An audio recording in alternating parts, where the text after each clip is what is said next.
छोटे बीज का बड़ा ख्वाब। एक बार एक मुतहर्रिक घास के मैदान में सीमी नामी एक छोटा सा बीज रहता था। सीमी कोई आम बीज नहीं था। उसने एक बड़ा ख्वाब देखा था, जबकि इसके आसपास के दूसरे बीज फूल और घास बनने पर राजी थे। सीमी पूरे घास का सबसे ऊंचा मजबूत तरीन दरख्त बनना चाहता था। एक धूप वाले दिन जब सीमी ने सूरज की गर्मी को भिगो दिया और मिट्टी से ग़िज़ाइयत को जज़्ब किया, उसने अपने ख्वाब को अपने साथी बीजों के साथ शेयर किया। मैं एक शानदार दरख्त बनना चाहता हूँ, आसमान तक पहुँचना और घास के मैदान में हर एक के लिए साया और पनागा फराहम करना चाहता हूँ, सीमी ने जोशो खरूश से कहा। दूसरे बीज हंस पड़े। तुम सिर्फ एक छोटे से बीज हो सीमी।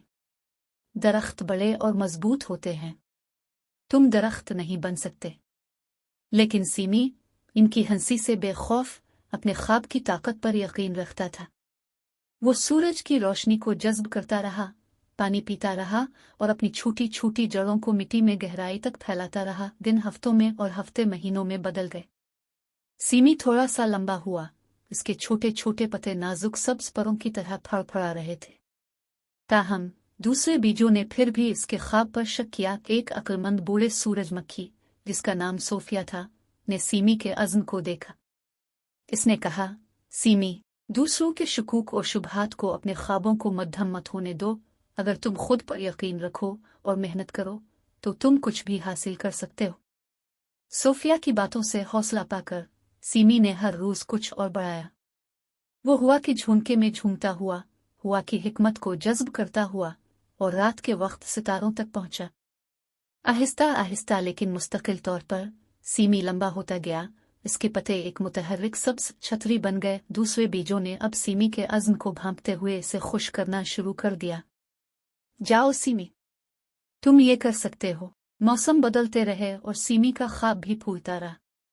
इसने इन तूफानों का सामना किया जिसने इसकी शाखों को हिलाकर रख दिया और हवाओं ने उसकी ताकत का इम्तिहान लिया। फिर भी सीमी मजबूत खड़ा रहा। उसकी जुड़ें उसे जमीन पर लंगर अंदाज कर रही थी। एक दिन जैसे ही सीमी की शाखें पहले से कहीं ज्यादा बुलंद हुईं, ओलिवर नामी एक अक्लमंद बूढ़ा अलूग घास के मैदान में आया। ओलिवर ने अपनी गहरी नजरों से सीमी की गैर मामूली नशोनुमा को देखा। तुम नन्हे बीज एक शानदार दरख्त बन गए हो। तुम्हारी इस्तिकामत और खुद पर यकीन की वजह से तुम्हारा ख्वाब हकीकत में बदल गया है, ओलिवर ने कहा। उसकी आंखें हिकमत से भरी हुई हैं। सीमी ये जानकर कि इसका ख्वाब पूरा हो गया है, फख्र से झूम उठे। दूसरे बीजों ने, जो कभी शक में था, अब सीमी की तरफ तारीफ से देखा। लेकिन सीमी ने एक दानिशमंद दरख्त होने के नाते अपना सबसे बड़ा सबक घास के मैदान में सबके साथ शेयर किया। याद रखो मेरे दोस्तों, ख्वाब बीजों की तरह होते हैं। अगर आप यकीन, मेहनत और सब्र के साथ उनकी परवरिश करेंगे तो वो एक खूबसूरत चीज बन जाएंगे। सीमी के सफर से मुतासिर होकर दूसरे बीजों ने भी बड़े ख्वाब देखना शुरू कर दिए। कुछ रंग बरंगे फूल बनना चाहते थे, जबकि कुछ मीठे फल बनना चाहते थे। हर बीज ने इस यकीन की वजह से कि ख्वाब सच हो सकते हैं, अपने मुनफरिद सफर को कबूल किया। जैसे जैसे मौसम गुजरते गए, घास का मैदान ख्वाबों की ताबीर की एक मुतहर्रिक टेपेस्ट्री में बदल गया। बेशुमार रंगों में फूल खिले, शाखों पर फल पक गए और घास का मैदान जिंदगी के ख्वाबों की खुशी से गूंज उठा। एक बार मशकूक बीजों ने सीखा कि हर ख्वाब, चाहे वो कितना ही बड़ा हो या छोटा, किसी गैर मामूली चीज में बढ़ने की सलाहियत रखता है।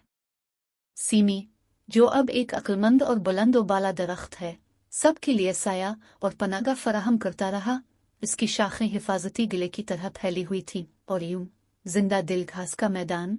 सीमी की कहानी एक बड़े ख्वाब के साथ नन्हे बीज, यकीन, इस्तिकामत और ख्वाबों को हकीकत में बदलने के जादुई सफर की एक लाजवाल कहानी बन गई। घास का मैदान, जो कभी शकूक और शुबहात से भरा हुआ था, अब सूरज की गर्म आगोश में खुलते हुए ख्वाबों की खूबसूरती से परवान चढ़ रहा है।